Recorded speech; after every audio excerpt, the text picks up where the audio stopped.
My name is Erica Wiebe, and I am a Canadian Olympian in the sport of freestyle wrestling. And I grew up in Ottawa, Ontario, but I currently live and train in Calgary, Alberta.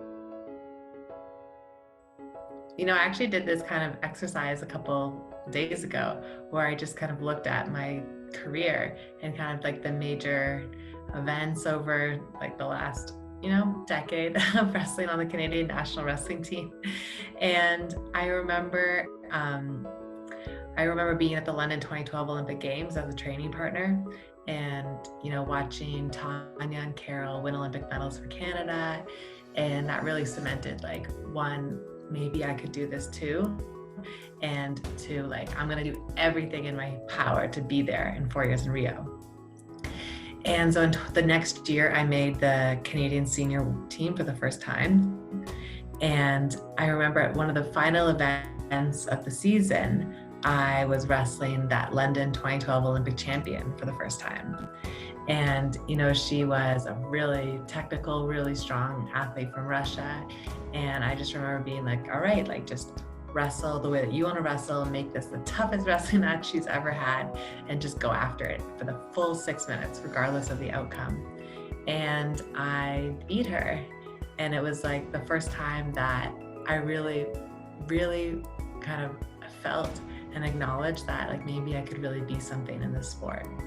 And so I guess that was kind of the turning point in my career when, I finally went all in and kind of quieted the whispers of doubt and fear and just went into every match confident that I could wrestle the way that I wanted to wrestle, and that's all that mattered. Yeah, it's a great question because honestly, like when I started wrestling, women's wrestling was not even an Olympic sport. And so, talk about how far we've come in such a short period of time. And then obviously I just had this instant passion for the sport. And, I decided to move across the country to go to university and pursue wrestling. And I remember thinking like, I just want to take this as far as I can. This kind of like crazy, surreal dream of being an Olympian kind of was at the like back of my mind. And the Canadian women's wrestling team is incredibly strong and has a strong legacy. And I was just like, never imagined I could be in that echelon. And I even remember thinking like, maybe I could like wrestle for another country or do something like to make this Olympic dream happen. Because I honestly didn't believe I could do it. And, but, obviously I would never, ever do anything other than for Canada. And I just, just put my head down just every single day, just worked harder and kind of set these small goals, like make the junior national team, make the senior national team, win this tournament, win that tournament, like step and step and step. And, I think that Olympic goal was always kind of on the horizon, but it was never super clear to me, maybe until my first Olympic trials in 2012. So that kind of was like, this is real, this is tangible, and, I can do this. This is real, this is tangible, and, I can do this. Yeah, so strange, I know. I mean, everybody wrestles like their parents and their brothers and their siblings and their friends.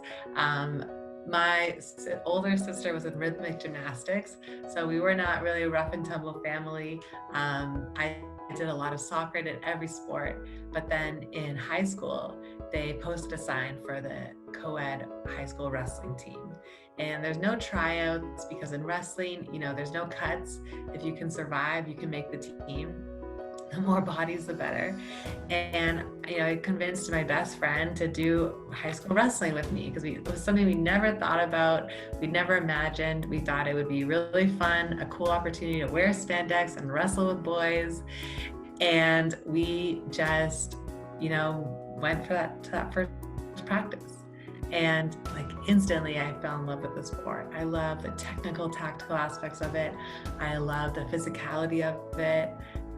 It was like unlike anything I'd ever done, and I was hooked.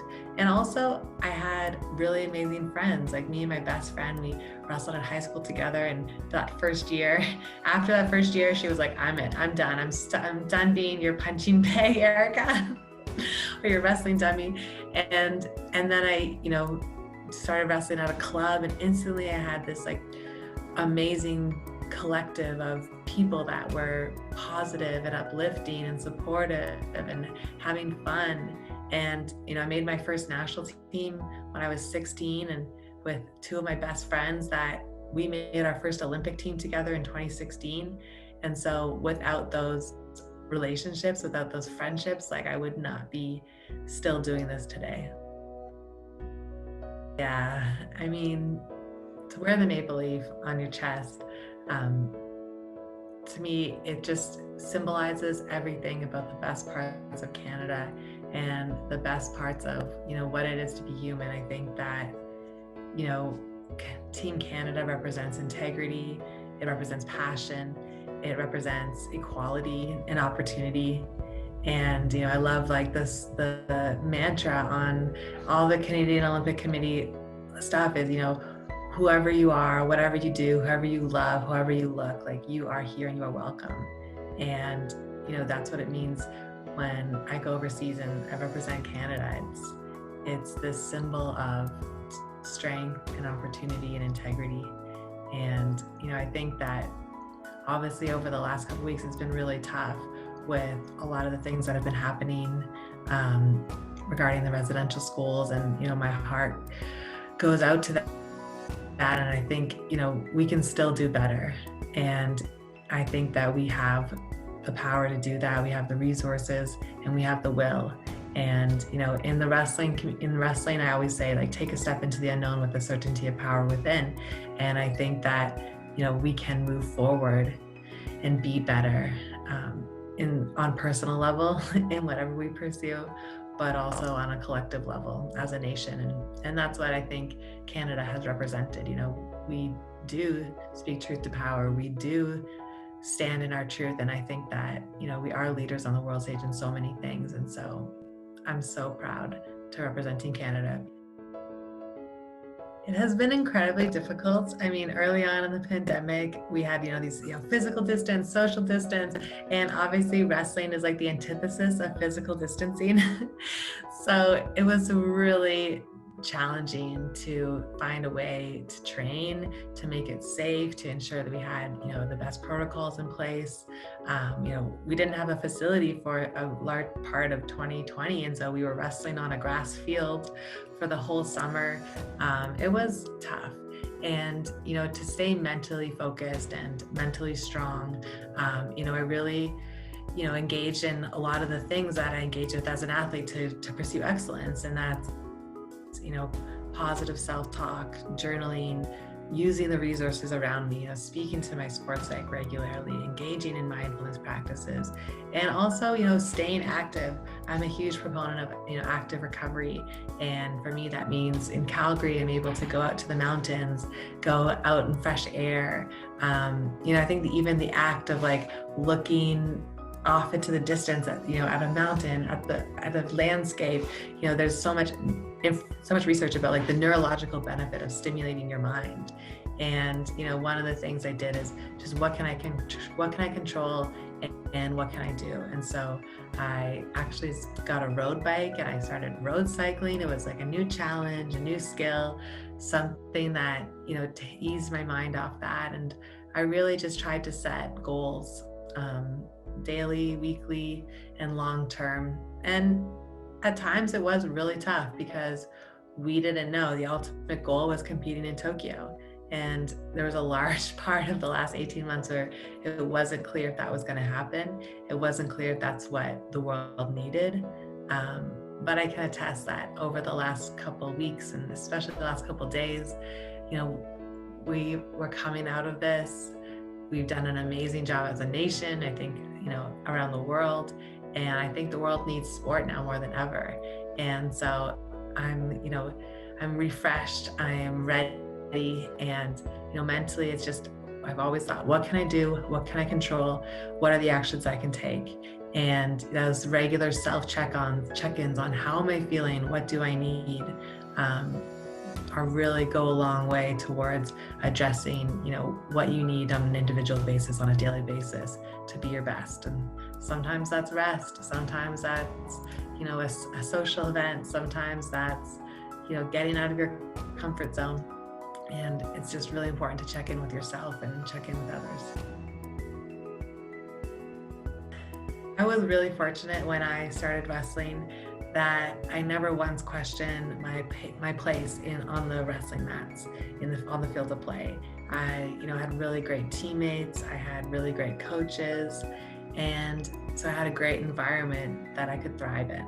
And so for me, for the next generation, for how I live my life, it's continuing those signals of inclusion, of acceptance, and ensuring that nobody, no matter what they look like, who they are, what they do, that they don't feel like they have a place in sport. And I think for young women, I think it is incredibly difficult. And our bodies are changing, our bodies are constantly being looked at and judged. And what wrestling has done is given me the confidence to say, screw you. Like, I have ownership over my body.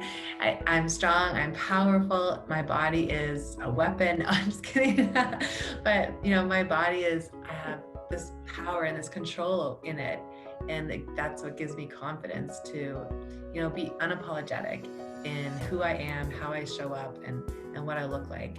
And I recognize I come from a place of amazing privilege in who I am. But if I can just do small actions every single day to ensure that we have a place in sport and a place in our everyday environments for everyone,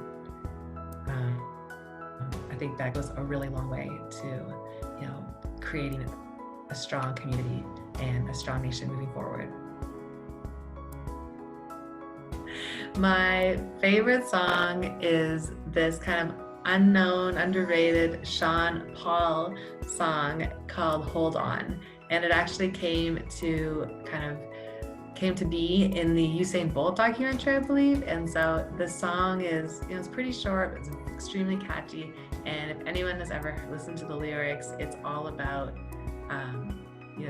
doing what you believe, having confidence, and holding on to your dream, even when you feel like it's impossible. And so literally every single lyric of the song is inspiring and uplifting. And my best friend and my Olympic teammate introduced me to it many, many years ago.